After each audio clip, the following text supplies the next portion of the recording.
Hi, I'm Sheena Joy. Welcome to my finale of my spooky macrame series. If that's your jam, stay tuned.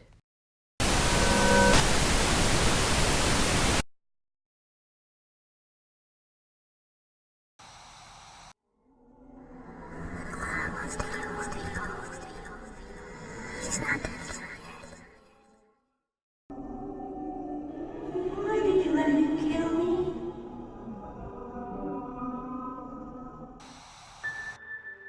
This project is made up entirely of lark's head and vertical lark's head knots.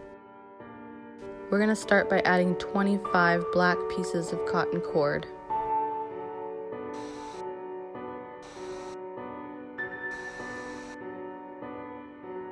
The rest of this project is all entirely of vertical lark's head knots.